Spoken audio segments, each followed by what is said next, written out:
Início, capítulo 7. Os espíritos conhecem a época em que terão de se reencarnar? Conhecem. Quando vocês vêm cumprir uma missão, vocês sabem que missão é essa. O que vocês não lembram é aqui na Terra. Mas vocês conhecem na parte da consciência o tempo e espaço que vocês vão nascer, sim. E pode ser passado, presente ou futuro. A reencarnação é uma necessidade da vida espírita, como a morte é uma necessidade da vida corpórea?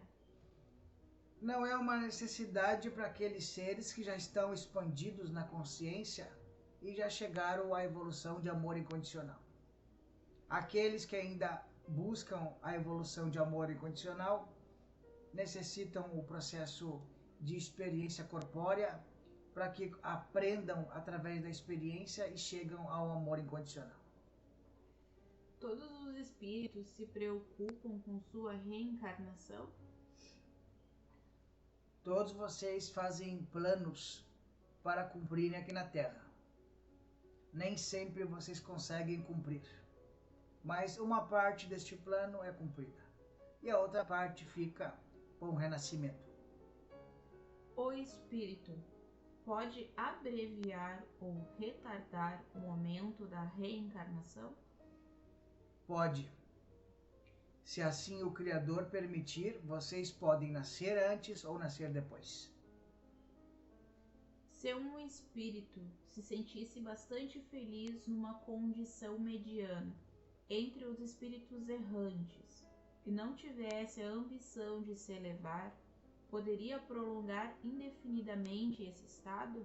Pode prolongar sim o sofrimento, pois todo ser pode evoluir quando quer, quando sente em seu coração, e pode estagnar se assim for a vontade. Mas o Criador sempre vai estar estendendo a mão e ajudando. A união da alma com este ou aquele corpo está predestinada ou no último momento é que se faz a escolha? Quando tudo acontece simultaneamente, vocês já escolheram sem saber que escolheram. O que você acha, Fabiano, dessa resposta? Vocês, por exemplo, vocês vão escolher, né? Mas vocês não sabem o que já escolheram. O Criador já sabe, a força da criação já sabe o que vocês já escolheram. É vocês que pensam que vão escolher. Entendeu? Quando vocês vão para o universo uno, vocês vão ter a fusão do Deus Pai e Deus Mãe e vocês já vão compreender o que é o melhor para vocês. O espírito tem o direito de escolher o corpo ou somente o gênero de vida também? O gênero de vida que lhe deve servir de prova? Tem o direito de escolher tudo, se assim sempre o Criador permitir. Se o Criador permitiu, você pode escolher. Isso se chama merecimento. O espírito pode, no último momento, recusar o corpo escolhido? Pode, por isso é que muitos seres nascem deficientes. Poderia acontecer que um corpo que deve nascer não encontrasse espírito para reencarnar nele? Me repete, por favor. Poderia acontecer que um corpo que deve nascer não encontrasse espírito para reencarnar nele? Sempre há um espírito para habitar um corpo. O corpo é criado através do espírito. Entendeu? Se não entendeu, falo de uma forma mais simples. Exemplo, para eles que vão assistir. O espírito, ele manifesta a forma do corpo. O que acontece naquele momento do nascimento, muitas vezes o ser não quer mais fazer o nascimento. Então, naquele momento, o corpo já está formado e o espírito deixa de habitar o corpo e fica somente a materialização do corpo físico. Aí sem o habitat do espírito. A união do espírito com determinado corpo pode ser imposta por Deus? Pode. Muitas vezes o Criador ele impõe no sentido da evolução melhor para seu filho. Se Se acontecesse que muitos espíritos se apresentassem para ocupar um mesmo corpo que vai nascer, o que decidiria entre eles? A fusão de todas essas consciências que manifestam através do corpo. Então eles se fundiriam para nascer Exato, no mesmo aconteceu com esse ser. É um exemplo. corpo. Ok. O momento da encarnação é seguido de perturbação semelhante ao que se verifica na desencarnação? Não, quando vocês aceitam o nascimento, vocês entram por liberdade própria. Quando vocês não aceitam o nascimento, e isso é importante para a evolução de vocês, o Criador impõe, né? Como você falou na outra pergunta. Então, vocês têm as duas formas, né? Uma coisa é, o Criador, ele sempre sabe o que é melhor para nós. Sempre. Então, se você segue a alma, você segue a centelha divina, segue a força da criação. O instante que o espírito deve encarnar-se é para ele um instante solene? Cumpre ele esse ato como coisa grave e importante? Faça-se a luz. A incerteza do espírito quanto à eventualidade do sucesso das provas que vai sofrer na vida é para ele uma causa de aflição antes da encarnação? Quando vocês estão fora deste corpo, né? Eu não quero mais que ele fale matéria, porque isso limita a mente de vocês aqui na Terra. Mas quando o ser vai nascer neste corpo, ele já sabe dos projetos. O que acontece é que aqui na Terra vocês não lembram desses projetos. E a chave de ignição, quando ela vira, você começa aqui na Terra a entender os projetos. Não traz aflição nenhuma, porque você tem confiança que vai dar tudo certo. Não sabe se vai ter... Para ele, no caso, antes de encarnar, tem a certeza do sucesso. Exato. Aí chega aqui na Terra, não se lembra. Aí vocês vê todo o sistema que aqui funciona, né? E então vocês vêm com uma grande missão, até mesmo da própria autossuperação do ser. No momento de sua reencarnação, o espírito é acompanhado por outros espíritos, seus amigos que assistem à sua partida do mundo espírita, como o vão receber na sua volta? A parte mais profunda é você se subdividir-se em partículas do seu eu, e esses eus acompanham você até seu nascimento. Os espíritos amigos que nos seguem durante a vida são, por muitas vezes, os que vemos em sonho, que nos testemunham a sua afeição e que nos apresentam confissões desconhecidas? Muitas vezes pode ser o seu eu superior se manifestando de uma forma para que você não compreenda que é o seu eu superior e que você trabalhe sua confiança na parte da espiritualidade aqui na Terra. Em que momento a alma se une ao corpo? Faça-se a luz. No momento do nascimento é a fusão da alma ao corpo, mas ainda não é uma fusão completa, aonde até os 6 anos de idade na Terra, no completar 7 anos, o ser humano se funde a sua alma por completo. A união entre o espírito e o corpo é definitivamente desde o momento da concepção? Durante esse primeiro período, o espírito poderia renunciar a tomar o corpo que lhe foi designado? Pode, até os 6 anos de idade. O que acontece ao espírito se o corpo que ele escolheu morre antes de nascer? Retorna à busca de um novo corpo para o nascimento. Qual pode ser a utilidade dessas mortes prematuras? A passagem de aprendizado, principalmente quando é sua primeira encarnação na Terra.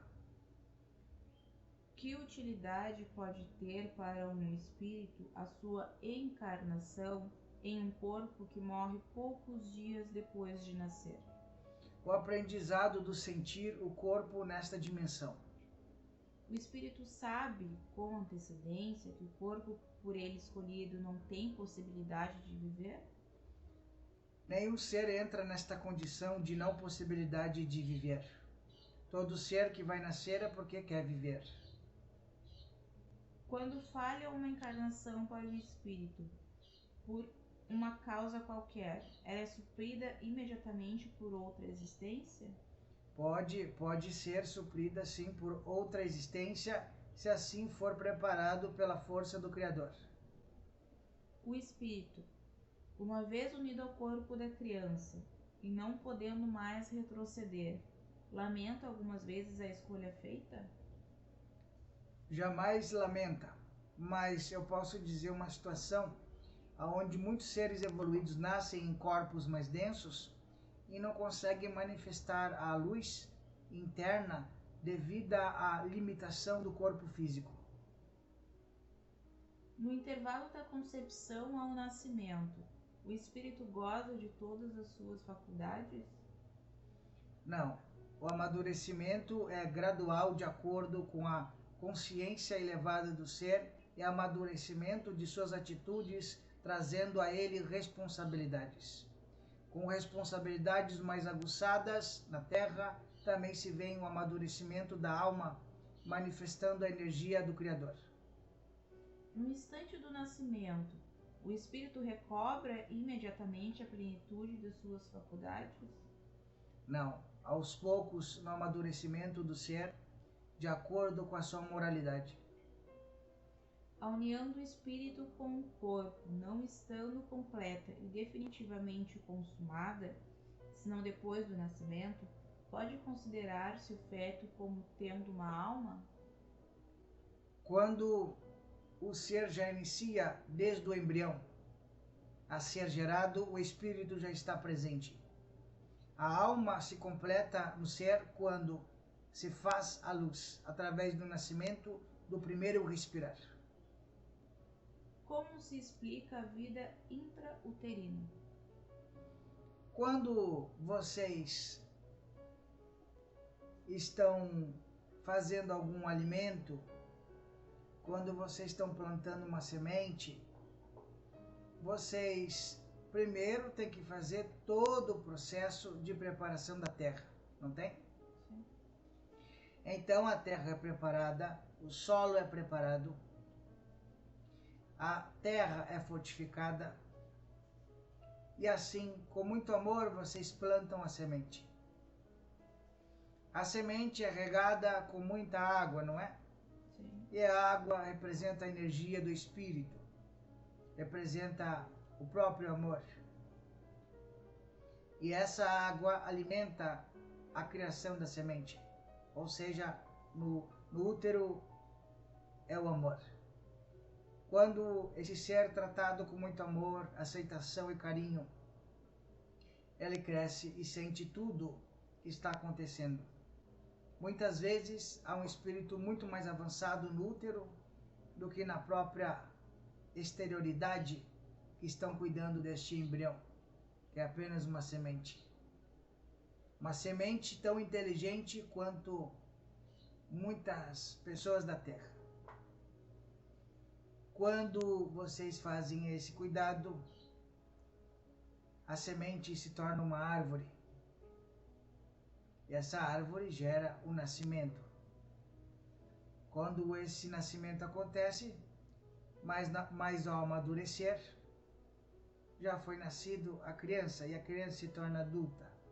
E quando se torna adulta, gera frutos. E os frutos nascem da árvore. Então essa criança que saiu do útero e nasceu, gera frutos.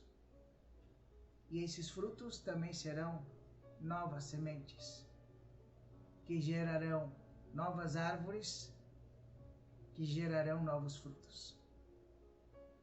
Evoluindo cada vez mais. Sempre o DNA do um no outro, expandindo, passado, presente e futuro. Como indica a ciência, há crianças que desde o ventre da mãe não têm possibilidade de viver. Com que fim acontece isso? Se a impossibilidade de viver é o desencarne, é porque aquele ser tem que passar a experiência do faça-se a luz na força do Criador. E aqui na Terra representa através do útero. Então já é um aprendizado ali de evolução espiritual e moral. Há crianças natimortas que não foram destinadas à encarnação de um espírito? Quando vocês fazem através da parte sexual e vocês manifestam o sentimento de um por outro, a única forma do ser não nascer é se não existir amor. Aí se chama os abortos espontâneos aqui na Terra, os abortos naturais. É porque ali existe não só na parte genética, mas também na parte do sentimento, não a emoção, a parte do sentimento mais profundo do ser, onde há muitas coisas a se curar com a parte do pai e a parte da mãe. Aí não gera realmente a face-se a luz da energia da criação. A luz cria através da mãe e do pai, deuses internos. Um ser dessa natureza, né, natimorto, pode chegar ao tempo normal de nascimento? Pode chegar até o último dia do respirar. E assim vocês veem alguns casos aqui na Terra que até mesmo no nascer desencarnam. Sim. Tem seres que nascem apenas para sentir o oxigênio, sentir o primeiro respirar e depois partir.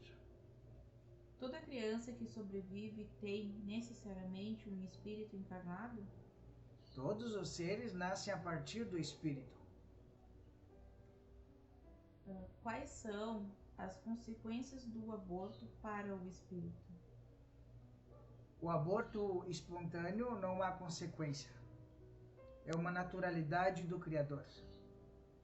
O aborto que é feito pelo ser humano, mesmo com toda a saúde e naturalidade, é um estado de consciência agressivo, aquela imoralidade, aonde o ser com certeza trará o Criador a dificuldade de ser pai ou ser mãe.